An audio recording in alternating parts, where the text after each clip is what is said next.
like a 50% return rate on the controls, then we know that about half of them would be seen if they were there. And so that means that the 20% return rate probably actually represents 40%.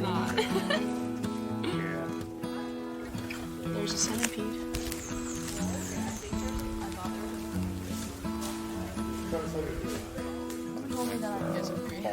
We need to get at least 2 marks before we put it back. Yeah. Okay. Alright, do you want to mark them? You guys can have the ones the one that Squirm, we let's caught go. under, you can do 7 from 8 if you want. Sorry, buddy. Wait.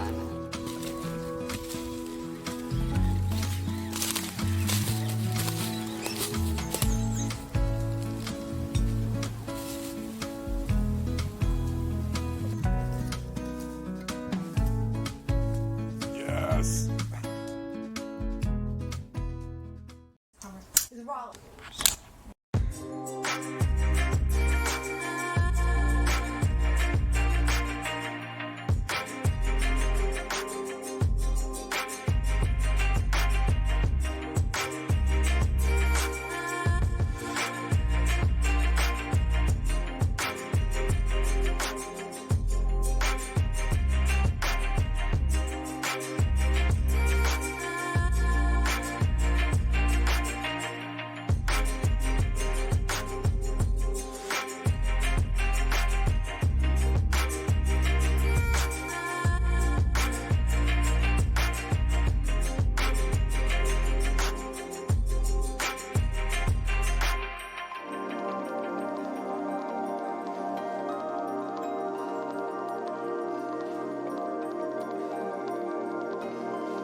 Well, good evening. I want to welcome you all to a conversation with Margaret Sullivan, who's the media columnist with the Washington Post. She describes her position as one that involves writing about the news media, press rights, and the digital transformation of the culture. Before working for the Post, she held the position as the New York Times public editor, in effect, a reader representative, and reported directly to the publisher, Arthur Sulzberger Jr. And previously, she led the Buffalo News, a 200-member newsroom, as its editor and vice president, having started out as an intern at the newspaper itself. So she has a variety of experiences from the ground up at local news to the national media as well. She did her BA at Georgetown in English and her master's at Northwestern in journalism. Before we start, I also want to acknowledge the John S. and James L. Knight Foundation for underwriting our conversation about ethics in the time of confrontation. And I want to thank the support of the Journalism and Mass Communications Department as well. So after our conversation, we will save some time for the audience to ask questions.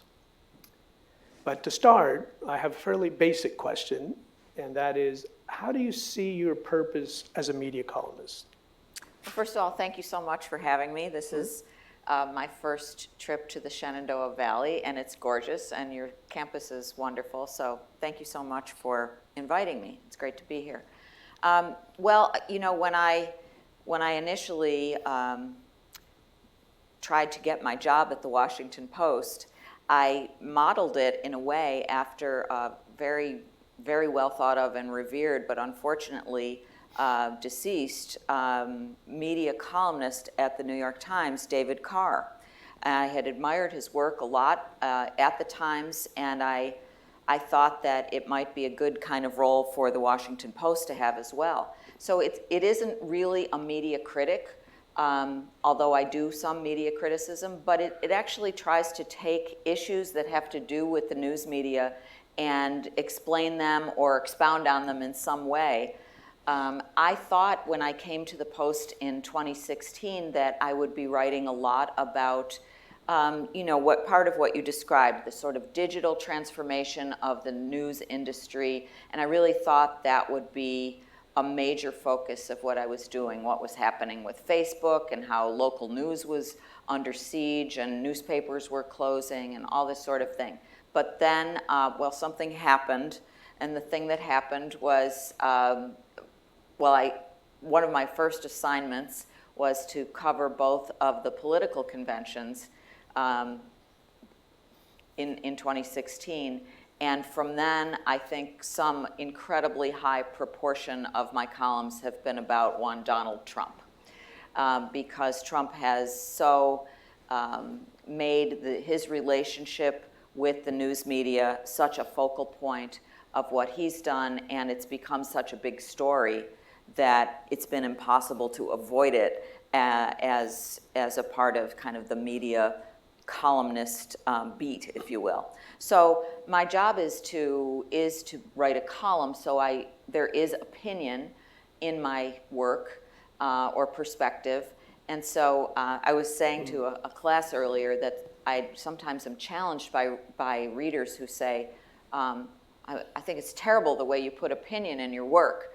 And I write back to them and say, well, you see, I'm a columnist. And so it's part of the job description. So I try to write about the news media with opinion and with perspective, but hopefully with some good sense as well. Mm-hmm. You noted that they call it perspective. So why do they call it perspective? And why are you in the style section of the Washington Post, which seems an odd place instead of the op-ed, for example? Right. Well, you know, as many of you know, there's a sharp dividing line in news organizations, or certainly in newspapers, between the opinion side and the news side. And I'm in sort of a peculiar situation because I'm on the news side. I don't work for the opinion section. I don't work for the op-ed page or the editorial page. I work for Marty Barron, who is in charge of news coverage, but I do write an opinion column, and there are others of us who who do the same. As far as why it's in the style section, I know that might make people think that it's about fashion or something kind of frivolous. But it's the style section is where our culture coverage and our media coverage has always resided. So in that sense, it makes some sense, I think. Okay, so how would you differentiate yourself from another writer like Paul Farhi, who covers the media, or any of the others? How do you identify your place in that particular spectrum? So Paul and I are close colleagues, and he is essentially a news feature writer who writes about media but without opinion in it, and mine is the role of a columnist. So I suppose it's sort of the difference between straight news writing and column writing.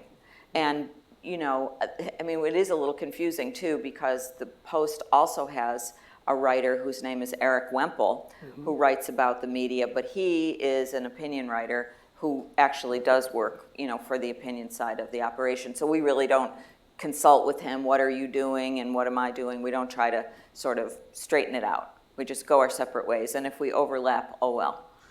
Okay. Let me ask you this. In these confrontational times, how does journalism find an ethical way to confront unethical behavior? Well, what we need to do is to stick with the truth as closely as we can, and to explain ourselves to the public as much as we can, and to try not to get drawn into the deeply polarized situation that seems to get worse every day. And it's really challenging. People have such strong feelings about what's going on. They've got their minds made up often by the time they come to news coverage or come to an opinion story. So I think the role of journalists, whether they're news writers or opinion writers, is to try to stay with the facts, try to explain ourselves as much as possible, and cover the news and cover it fairly. So I can cover it with some opinion worked into it, but I think we still need to sort of hew to what's real and what's actually provable and verifiable. So how's that working? What's the reaction? It's really tough out there right now. I'm somebody who, I was explaining to students earlier, I really come out of local journalism. I was at the Buffalo News for many years, from summer intern to editor of the paper, and had many, many jobs there. But the thing that I always did and always prided myself on was responding to any letter that was written to me, any email, returned my phone calls, always tried to communicate with readers. And I did, of course, when I was at the New York Times, I was the reader's representative, so it was really my job to communicate with readers. And so I pride myself on that, but it's gotten to be a much more difficult thing in the past few years, because I'm immersed in politics. I'm immersed in national politics at a very fraught time, and I've really received scary email. I've received death threats. I've had a lot of misogynistic and other abusive kinds of correspondence with readers, some of which I've had to send to the security department at the Post because I felt like they were, potentially dangerous. And I do draw the line there. I don't answer those people, and in fact, the folks at the Post who are experts in this tell us not to engage when it sounds like it's something, that's off the charts. But if people write to me with a concern, or they say, I disagree with you and here's why, I tend to answer them. But it's gotten to be much, much more difficult. People are really in their corners now. And I wonder if there's even a way to persuade or to listen. Every once in a while, I'll have a back and forth with a reader that ends with both of us feeling like we learned something and we're happy, and that's a cause of celebration. But it's become relatively rare. So how do you deal with that? As a professional, you have to be aware that people are going to have differences with you, and in fact can be very antagonistic. But as a person, there's another side to that as well. And so how do I deal with it as a person? Yeah. I go to yoga. I really do. I go to yoga and I meditate and I read fiction And I try to get away from it as much as possible just to stay sane. Because, these days I'm on social media all the time. I get a lot of email. There's so much news to keep up with that you can get very, very immersed in it. And so I find that it's really important to kind of draw a line at some point. I mean, these couple of days that I'm down here are a fantastic break from, I'm not planning to write any columns while I'm down here, and just the knowledge of that and being able to have conversations, talk to students, hear what that's on their mind is a great way to kind of get away from the fray a little bit. So what kind of fiction do you read to get away from the world of reality? Well, right now I'm reading short stories written by Zadie Smith, who's a favorite novelist of mine, and these are her first short stories. But I'm also, this is not fiction, but I'm reading Robert Caro's book called Working. So Robert Caro is the biographer of LBJ and of Robert Moses, and has written these long, masterful books. But this book is sort of a little mini memoir of how he does his work, and I've been fascinated by that. So, but then also, and this is sort of quirky, but I just reread The Hobbit. And that, there were no cell phones then in Middle Earth. So that was very nice to be able to just sort of truly get away from that. And I have no idea why I picked that up and reread it, but it was a nice break. Do you think the Lord of the Rings might be too close to what we're dealing with today? The Lord of the Rings, yes. Yes, we're in Mordor, I think. All right. In one of your columns, you noted that the mainstream media seems to have quietly removed its Trump normalizing gloves. And you cited Peter Baker, who was here last week, also speaking to us, out of the New York Times, and in his piece, The White House Memo. And you also mentioned Nate Silver, editor of the 538.com, noting, I do think a corner has been turned in the way he's being covered. But you ended the column not as optimistically as you reported it in a way. And you said, quote, if that's changing now, as I think it is, the question hangs in the fetid air. How much damage already has been done? Why did you end it that way? Well, I think we've, as media people, as press people and journalists, I think we've had a really hard time figuring out how to cover President Trump and before that, candidate Trump, because he is very skilled at sort of pulling our attention in, sometimes to things that are distracting or not particularly uplifting or important, and he also makes a lot of false statements. And so we haven't really figured out how to cover him. We want to cover him like he's a president like George H.W. Bush, for example, or Jimmy Carter, but he's not a president like that. He's a completely different kind of character, and we seem to want to fit him into an old mold, even though he has broken that mold. And I think it's only now that we've kind of begun to figure out how to tell it a little bit more directly.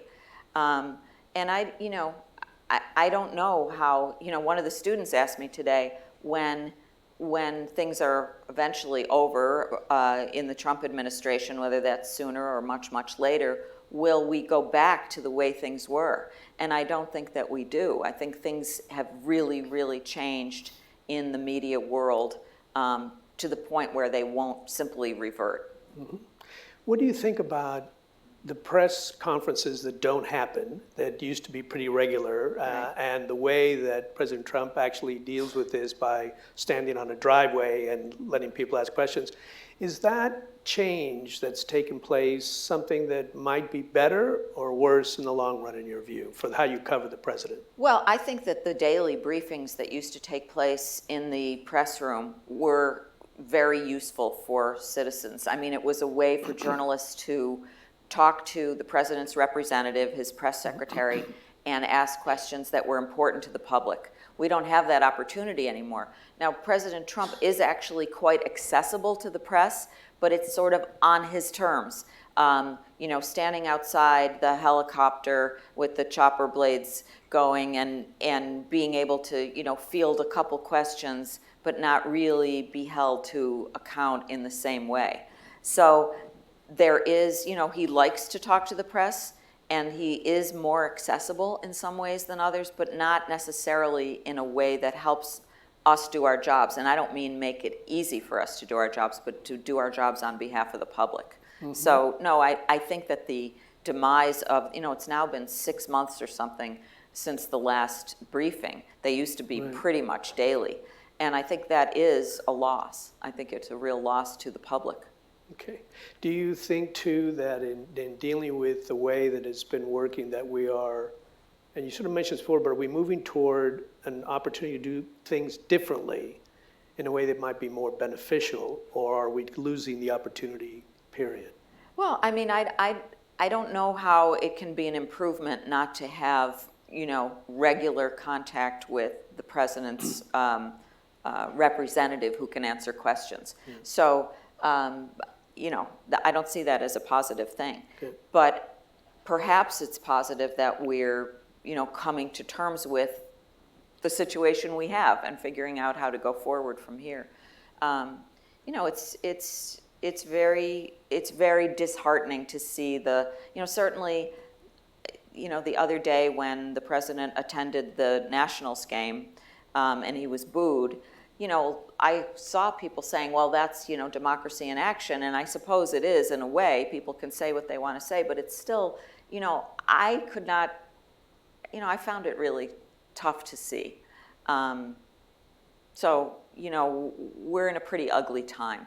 And I feel that personally, and I think we see it every day. Yeah. One of the things that I think we think is important are facts, that we're able to have them. Facts are definitely important. And with you there. And you noted that a news report can be narrowly factual and still plenty unfair. And this was about Elizabeth Warren, and a story was done about that. Could you sort of say what you mean and how the consumers are going to be able to distinguish in that situation? Yeah, I mean, it's possible to write a story that has all the facts right but still misleads you. I think the specific thing that I was talking about, and we may have very strong feelings about this, but this was about how she was smeared. She was smeared because she was told she had to leave her job because she got pregnant. And right. Okay.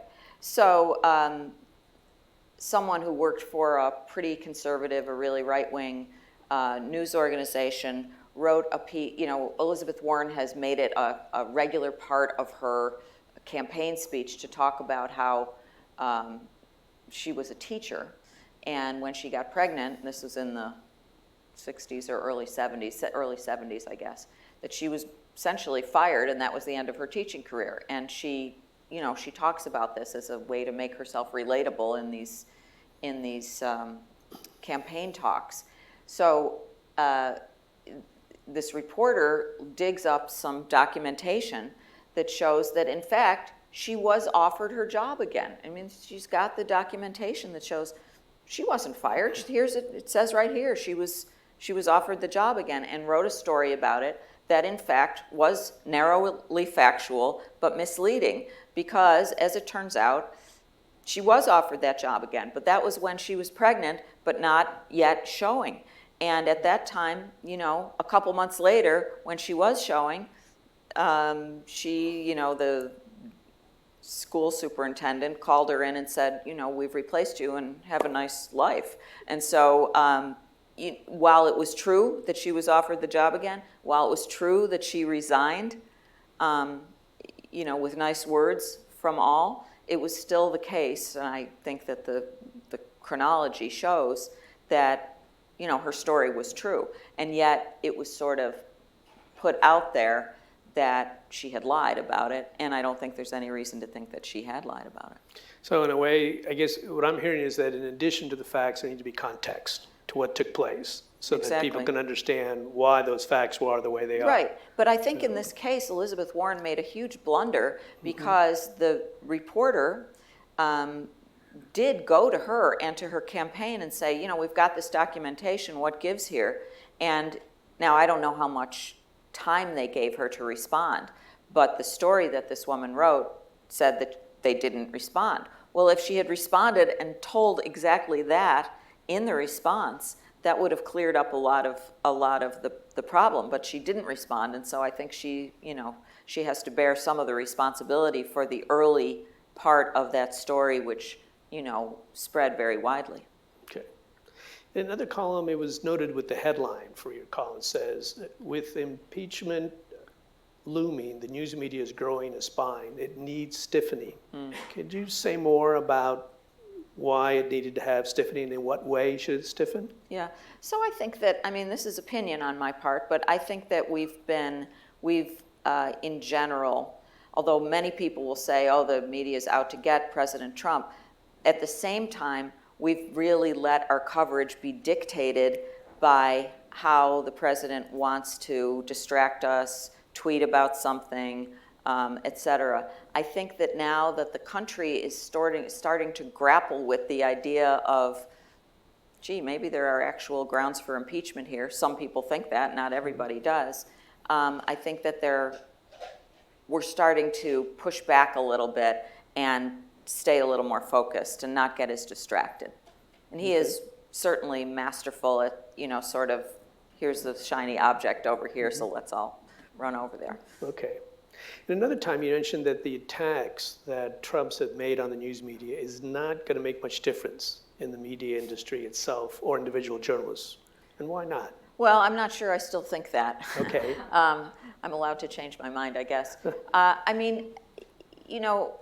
President Trump has said many times that the news media is the enemy of the American people, and he refers to reporters as scum, and that they're very dishonest. And of course, he essentially popularized this phrase, fake news. And so now, legitimate reality-based reporters are out there in the world trying to do their jobs, and people will say, you're nothing but fake news. And I do actually think that damage has been done there. I have a colleague, former colleague from Buffalo, whose name is Jerry Zaremski, and Jerry is the Buffalo News' Washington correspondent. So he wrote stories early on about Representative Chris Collins, who was on the board of a company and eventually was accused of and now has been convicted of insider trading. And while Jerry was writing these stories, but before Collins was indicted and before he was convicted, Collins was actually doing fundraising emails in which he was saying the Buffalo News and Jerry Zaremski are fake news. Well, there was nothing fake about what Jerry was reporting, as has now been proven out, through the legal process. But that's a really very difficult thing to hear as a reporter who's trying to do their job. And also, I think it does harm, we all know that, I hope we know, that the press is one of the foundations of our democracy. And so when you allow this idea to circulate that it's all a bunch of lies and don't believe it and they're all dishonest, I think it actually does do harm. So I don't know when I said that, but I've changed my mind. Okay. And do you think historically that we are that much different with the public, some of the public thinking not well of the press since the outset of our country and even quite before that? Is there any difference that you can see that's significant, or is this part of like a wave that goes up and down at different times in history? No, I think we're in a different era now. We were talking in class earlier about how there's deep distrust and mistrust of the news media right now, and that's very unfortunate. Some of it may be earned, but it is very unfortunate. The height of the public trusting the press was right after Watergate and right after the Pentagon Papers, when there was a feeling that the press is doing its job of being government watchdogs and holding the powerful accountable. And that's an important role. At that time, approval of the press, or at least trust of the press, was something like 70%. Well, it's down in the 30s now. And that's a very troubling thing. Can that ever be regained? I don't know that it can. And I think people have their minds made up about this, and it's a really tough thing. And for someone like me who's devoted an entire career to it and really believes in the principles of it and the good that can be done, it's very, very discouraging to see, you know, a lot of ordinary people, and I don't mean that in a bad way, just sort of regular citizens, I guess, American citizens, you know, approaching the mainstream press with such immediate disdain. So saying that, what kind of hope can we have, those of us who've dedicated our lives to journalism and those who teach it and those who have been involved and those young people who are interested in following on that path, what do you see will be necessary to sustain us and to push us in that direction? Mm-hmm. Well, I mean, one interesting thing is that local news is still pretty well regarded. It's people trust their local newspaper, they trust their local TV stations, you know, and so I think we need to make sure that local journalism stays in business, and it's really threatened right now. So that's an area that I think we can emphasize. And I also think that we need to continue to do our jobs as journalists and explain ourselves as much as we can to people, but stay, you know, sort of nose to the grindstone and do the reporting that is our mission. And in a way, you have to kind of let the chips fall where they may. I mean, it's still extremely important work. It's still very gratifying work when it's done right. And, you know, I don't think there's a reason to give up on it. It's just that I don't know that we're going to turn people around. Okay.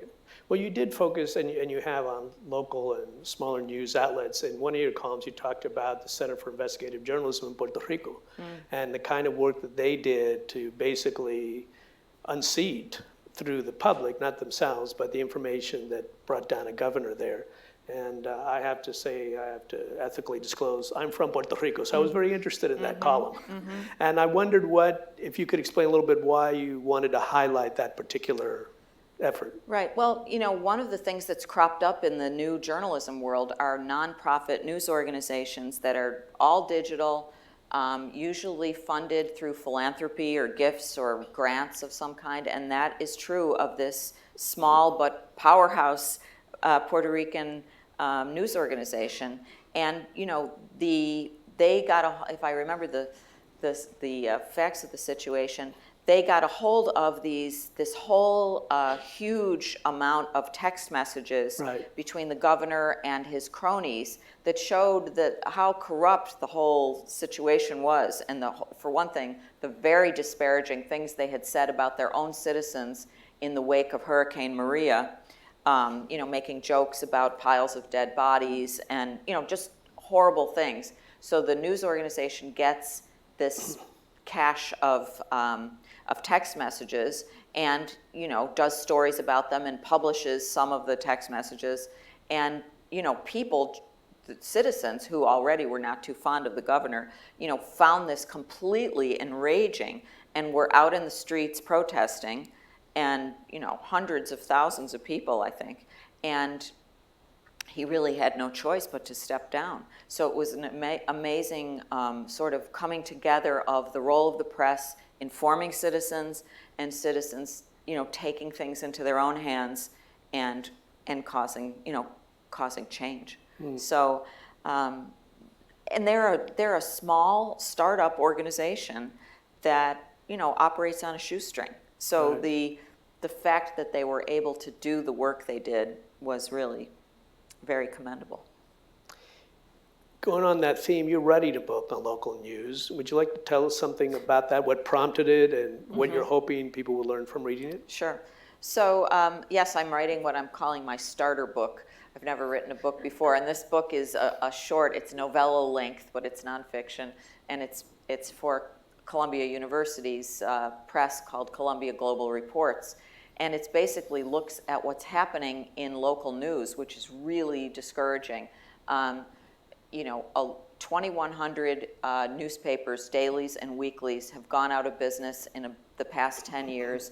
Newsroom employment is down by half.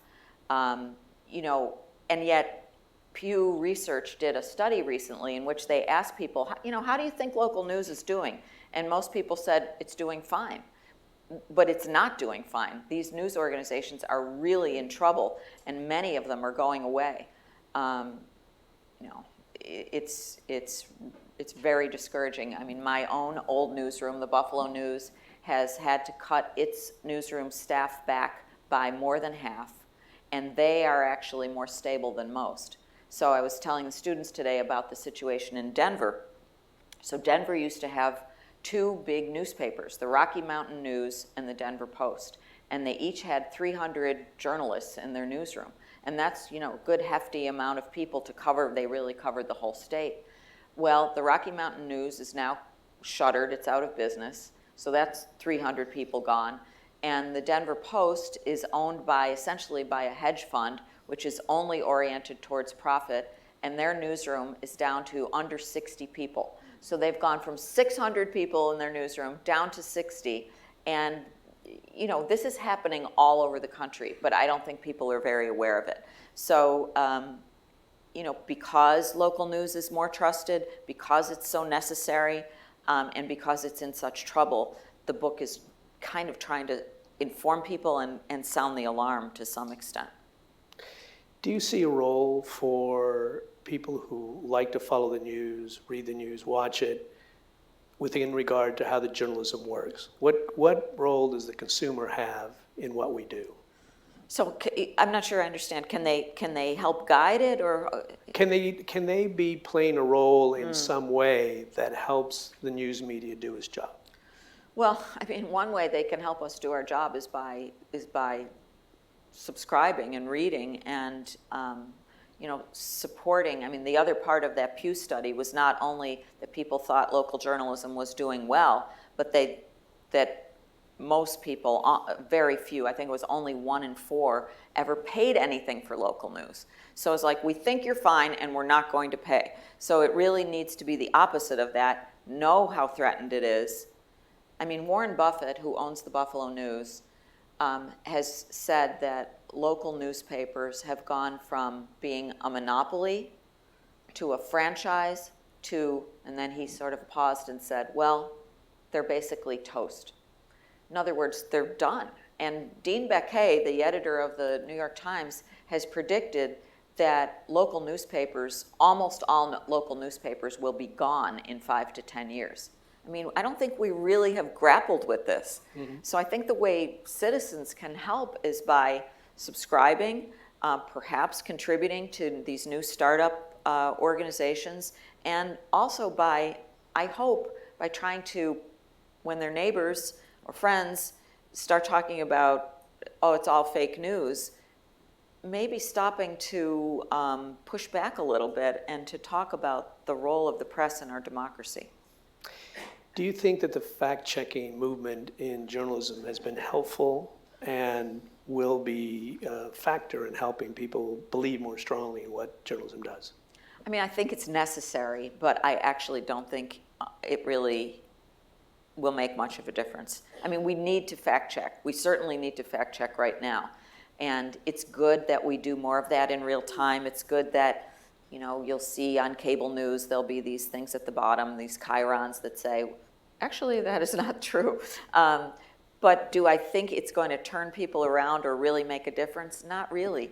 I mean, Glenn Kessler at the Washington Post has documented some 10,000 false statements or lies of President Trump's, but I don't think it's changed his behavior, and I don't think it's changed the way Democrats feel about him, and I don't think it's changed the way Republicans feel about him or the way his base feels about him. I just don't think it actually changes people's minds. But at the same time, I think it's useful and good to do. I mean, it's just, it doesn't turn anything around. Do you have any concern about opinions creeping into news stories? Have you seen that, and what's your view of that? Yes, I do have concerns about it. I think one of the reasons that people are so turned off to the press is that they see a blending of news and opinion. And they think, well, whatever happened to, just the facts? And whatever happened to sort of Walter Cronkite? I'll hear this from people a lot. Why now do we have so much, why is everybody writing these hot takes? And why is it all opinion? And why is it all so vicious? I think there is a problem there. I think we do need to keep news and opinion more separate, and we also need to do a better job of labeling it. I mean, in the old days, you would read the newspaper and you knew the difference between a news story on the front page and an editorial on the opinion page. But now that we're receiving news often through social media or on our phones, everything kind of feels the same. And so I think we have to do a better job of, one, keeping opinion out of news stories, while still providing context and providing analysis. I mean, I think Peter Baker does a great job with that, and he's a straight news reporter. And at the same time, labeling it opinion if that's what it is. So that can be helpful. And I do think that that's one of the reasons that people are so down on the whole thing. So what's your biggest hope for the future with regard to journalism, so we could see it in a more positive light? Well, I mean, I hope that journalism endures, and I hope local journalism endures, and I hope that I hope that citizens can understand the role that it plays in society. I think that it's unfortunate that there isn't more education about it in middle school and grade school and throughout our educational system about the role of the press in society and about how it works. I think media literacy is a really vital part of helping this whole thing along. But you do that one person at a time, or you can have a class in it, but it doesn't really matter. I think it's great to see young journalists. I love talking to young journalists because I feel like they are our hope and our future, so yay. I just hope that it can continue even though the whole system has been so disrupted by the internet. And the internet has done a lot of great things for journalism too, which is that it makes our work available worldwide. That's a great thing. I mean, in the old days, it's like whoever was in your newspaper's circulation area was going to see your story. Now it could be someone anywhere. So that part is good. But the disruption of the business model, and there's no answer to that, is really bad. And I often have people tell me, well, the reason that newspapers are going out of business is you guys do a bad job. Well, that actually is not what it's about. It's about the fact that the internet came along and print advertising, classified advertising, went to Craigslist. Print advertising, for many reasons, went in all kinds of different directions. And the business model, which was based on advertising, has gone away. Now, the New York Times and some other newspapers, I'm not sure where the Post is on this, but the Times now gets more of its revenue from subscriptions than it does from advertising. And that is a big milestone. Mm-hmm. So, there are some good trends. Okay, a few. Great. Well, why don't we get some questions from the audience? Ask me hard questions. Two mics here that are available. So raise your hand and someone will come to you. Somebody right here. This lady.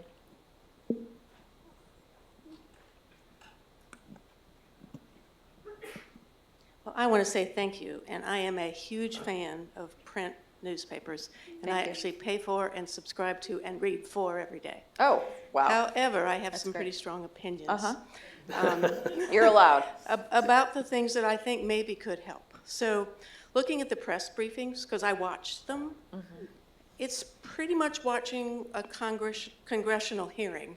It's pretty much worthless because the reporters seem to be trying to skewer whoever they were questioning to try to get them to say something that would support the reporters need to write a story about it this way. And it just seemed really, really difficult. I hate watching the congressional hearings for the same reason. It's somebody trying to say what I believe instead of trying to find out news. And the other one that I feel kind of really passionate about, because it happens so often, is the old who, what, when, why, where. You could read the first 5 paragraphs of a news story and you'd know exactly what happened. Now, if you deign to read on the 5th page of what was on the first page, you might actually find the facts at the very end. And that's what bothers you, because you can't You know, if you will do that, then you can find out the reality of it. The facts are there, but it's the way the stories are written that make you just crazy about trying to figure it out. Yeah, So- I do think, I mean, addressing your second point, I think we have gone way too far in the direction of indirect, ways of getting into stories through anecdote or through analysis or something. And sometimes I'm like, wow, this is an interesting story they're telling here, but I'd actually like to know what the meat of it is. And you're right, sometimes you have to go to the jump page to find out, and that's very frustrating. I think, there's so much now. The news is already out there. It's out there on the internet. It's out there on social media. So I think that reporters feel they need to provide something, different, and this is the different that they come up with. I think if you had a whole newspaper or website or whatever it may be full of the kind of thing you're describing, which is just the facts, sort of like the way the Associated Press would write it, I'm not sure that would be the absolute best way to present things these days. But I agree with you that we've probably gone too far in the direction of, cutesy, long-winded, anecdotal leads and so on. And as far as the press, the way the press asks questions, I mean, I understand what you're saying. I think there's some grandstanding sometimes and some, I don't like gotcha questions. And, but what happens is if you ask things very politely and in a sort of shy, diffident way, you can allow the person to sort of go off on their speech or their tangent and never get to the news that you're trying to get to. I thought that, I don't know if you were aware of this, but Jeff Mason, who is a Reuters reporter, was interviewing the president during his joint press conference with another foreign leader, with the Ukrainian president. And Mason had his question that he wanted to ask, and he was very, very polite. He never got crazy about it, but he kept asking it. And President Trump said to him, "Why don't you ask this guy a question?" Meaning the Ukrainian president. He said, "I do have a question for him, President Trump, but I'm actually trying to give you an opportunity to answer the question that I have for you." So he was very persistent, but very polite, and it was just a great model for how to do it.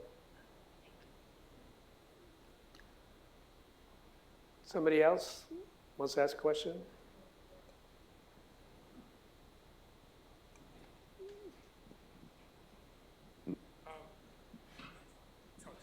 Yeah, you referred to President Trump a couple times as a skilled. Is the mic on? Is it on?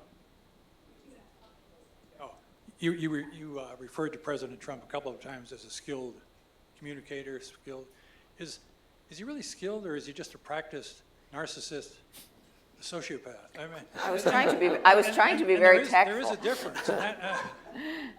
I mean, I'm not sure that he's the master strategist of media that some people think he is. I think that he's very, very good at providing distraction, and he is mesmerizing in a way. If you ever see, him at a rally or something, I mean, it is kind of, I think he's a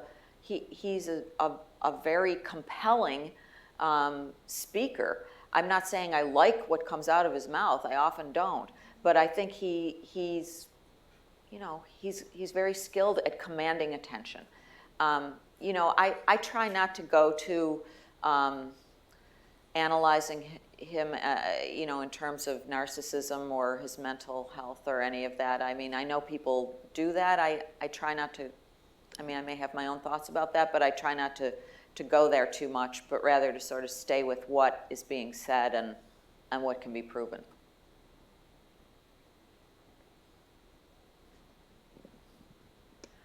So, what has been the biggest setback of your career that you've had to overcome? That's a great question. Well, I had a really tough thing happen to me in Buffalo as editor. So I'm the top editor of the paper. And we had a horrible shooting at a restaurant. And no one knew who the shooter was. The shooter wasn't, found or killed or anything like that, but several people died, and it was at a wedding reception. And everyone involved was African American. All the people at the wedding reception, and they were local people in Buffalo. And we were, over the days that we were covering it, we were trying to sort of figure out the mystery of what had happened. And our police reporters got a hold of some information about the victims, those who'd been injured and those who had died. And it showed that the victims had arrests, several felony arrests, that many of them had, felony drug convictions and other kinds of things, firearms and other kinds of things like that. So we wrote a story about it, and we played it prominently on the front page. And the African American community in Buffalo was very, very upset with us, because they felt like although everything was factual in it, they felt that it was kind of victim blaming. And I think in retrospect, they were right. I think that we gave it, I'm not saying that information shouldn't have been in a story, but we gave it too much emphasis. So there was a lot of disruption and a lot of protests and so on. And I called a African-American minister who I knew pretty well, and I said, I'd like to talk to the community about it. Could I come out and talk to your parish or your congregation? And he said, yes, that would be great. He'd appreciate it. So I went out to True Bethel Baptist Church in Buffalo, and I was expecting to maybe sit around a table with 12 people or something like that. But when I got there, there were 700 people. And I stood at the podium and sort of took a lot of criticism for hours. And it was sort of every complaint that the community had with the paper from before I was born, about our coverage and everything else, and the very, very raw feelings about this shooting that had happened. And, I do feel that I wrote a story about this for Neiman Reports about, how we as a newsroom and how I as an editor reacted to it. I wrote a column about it, talking about how affected I was by what I heard.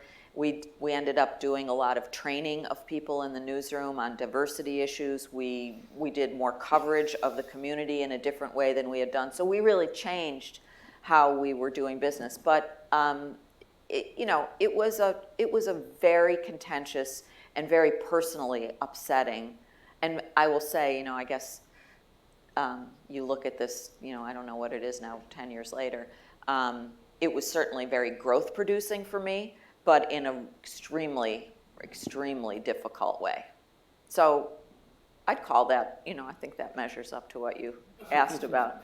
But you know what? I've been in the business for more than 30 years now, and I've had mistakes in stories that were very upsetting, legitimate mistakes in stories. I've made bad decisions as an editor. When I was the public editor of the New York Times, there are things that I wrote about that I would do differently now. You're under the gun. You're usually on deadline. You are doing the best you can under stressful situation, and it's someone called journalism the first draft of history. You're doing it on the fly in many cases, or trying to not do it on the fly, but sometimes you have to make decisions, and they're not always the right decisions. And I think the thing to do is to try to learn from it and to fess up when you get it wrong.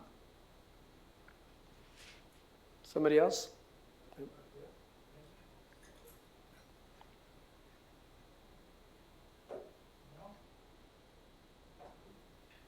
No. If you Google freedom of speech, United States ranking, Wikipedia shows this country as 34th or 35th amongst nations, 200 nations of the world. And if you look on the United Nations website, it ranks the United States as 45th. I just wonder if you have any ideas about why this country should rank not higher on the rank. So, thank you. Yes, I mean, I don't know that your numbers are exactly right, but I trust you. Trust but verify is what we say in our business. One thing that's happened is that ranking has gone down in recent years. And, we no longer are the beacon for free speech and free expression and press rights that we should be. And, I think that the disparagement of the press by the president is a part of that. I will also tell you, though, that under President Obama, there was some, I think, very unfortunate treatment of the news media by trying to compel testimony in court cases. There's a reporter at the New York Times, James Risen, whose life was made quite miserable for many years because he didn't want to give up or to give any information about a confidential source of his, and the government was trying very hard to get him to do it, even though there are some protections. We don't have a federal shield law. We have state shield laws that allow reporters a certain amount of freedom. We don't have all the protections in place or I think the spirit that some other countries do, and it's very unfortunate. I mean, we should actually be the beacon for press rights throughout the world, and it's, I think, really sad that we're as low as we are. Anyone else? Well, I'm going to ask one more question, follow up on the coverage of diversity. And I'm wondering, you went through the experience of learning about a community in a way you hadn't known before. Are there other ways that journalists need to basically think about when covering women and people of color that they are not doing now and could, in fact, increase people following them if they were including those communities? Yeah, so, one thing I am proud about from my time in Buffalo is that I really diversified the newsroom. And the community, the city is about 40% African American. The overall community is something like 18% minority. And when I became editor, I was still able to hire pretty aggressively at that time, and I made sure that we, had a newsroom that reflected the community. I also really tried to promote people of color into positions. It's one thing to have people at the lower level. You can say our numbers are good, but do you have assignment editors? Do you have editorial board members? Do you have ranking editors who represent that community? I think that's a really important part of doing a better job with coverage of communities, whether they be, communities of color or other minority communities. You need it. I don't mean that you need to send a Latino reporter out to cover an event that has to do with the Latino community. I'm not suggesting that. But when you have people in the newsroom who could say, I'm editing this story and the way we're saying it is actually not great. I think, once you have that in the newsroom, you're going to do a better job with covering diverse communities, and that has not been a strength. And now that we're in this situation of decline, the idea of diversifying newsrooms has unfortunately taken a back seat because we're grappling with mere survival. So it's a hard thing to do both at once. Okay. So in closing, what's the last thing you would like to leave us with that, or you wanted to strengthen your argument about in our talk? Sure. Well, I guess I just would like to say that I think I have such a deep and strong feeling that journalism is an important part of our society. So I guess I would just ask all of you, whether you're students or members of the community or news consumers, whatever you may be, that when you hear, and you will hear, I'm sure you will, disparagement of the press, that maybe or when you find yourself, wanting to do that yourself, that you might stop and think where we would be. Where would we be in this moment in our country's history if we didn't have reporters doing their jobs? So I guess that I would leave people with that. And thank you very much for having me. Well, thank you.